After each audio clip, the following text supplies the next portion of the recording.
સુરક્ષા અંતર્ગત જિલ્લા પોલીસ વડા અક્ષયરાજ મકવાણાએ પત્રકાર પરિષદ યોજી બનાસકાંઠા પોલીસે સાયબર ક્રાઇમનો ભોગ બનેલ અરજદારોને 2 કરોડથી વધુની રકમ પરત અપાવી।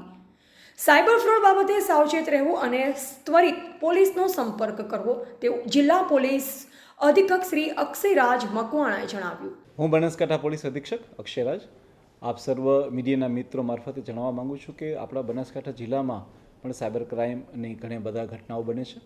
આ જે ઘટનાઓ બને છે તેમાં જે મુખ્યત્વે જે ફ્રોડ હોય છે તેમાં કોઈને કોઈ માણસ જે છે એ કોલ કરી અને ઓટીપીના પાસવર્ડ મોકલવા, કોઈ લિંક મોકલવી, આ ઉપરાંત જે છે OLXની વસ્તુ મારફતે કોઈ કરાવવું, KYCનું ફોર્મ ભરાવવું કે આવી બીજી કોઈ લિંક મોકલી અને અલગ અલગ રીતે આપણા જે માણસો હોય છે કે જે લોકો શિક્ષિત પણ હોય છે ને ઘણા કિસ્સામાં જે લોકો ઓછું ભણતા હોય છે તેમને બી ડરાવી ધમકાવી અને પોતે કોઈ અધિકારી છે તેઓ બી ખોટો રફ જમાવી અને આ હાલના સમયમાં AI ટેકનોલોજીનો યુઝ કરીને ઘણા બધા સાયબર ક્રાઇમના અપરાધો બનતા હોય છે। આ તમામ સાયબર ક્રાઇમના અપરાધો જે છે જે આપણી બનાસકાંઠા પોલીસે 1930 ઉપર એને નોંધી અને ત્યારબાદ આગળની કાર્યવાહી કરતી હોય છે। હું લોકોને જણાવવા માંગીશ કે તેઓ આ સાયબર ક્રાઇમના શિકારનો ભોગ ના બને।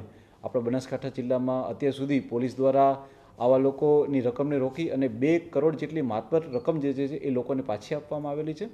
આ સિવાય હાલમાં 5 કરોડ 59 લાખ જેટલી રકમ પણ પોલીસે હાલમાં જે છે એમની બચાવેલી છે અને એમને પાછા આપવા માટેની પ્રક્રિયા એમની હાલમાં ચાલુ છે। હું આ માધ્યમથી લોકોને કહેવા માંગીશ કે આપ લોકો સાયબર ક્રાઇમના ફ્રોડનો ભોગ ના બનો। આપ લોકો ખૂબ સાવધાની બરતો અને છતાં પણ જો આપને કોઈ મુશ્કેલી થાય છે અને આપણા સાથે કોઈ ફ્રોડ કરી જાય છે તો આપ 1930 ઉપર કોલ કરશો તો અમે આપની રકમને તો તરત ધોરણે એને ફ્રીજ કરાવીશું અને ત્યારબાદ આપની રકમને પાછા આપવા માટેની અમે તમામ કાર્યવાહી બી કરીશું। Thank you. Reporter Manu Parmar, સંબંધ ભારત ન્યૂઝ, દાતા અંબાજી।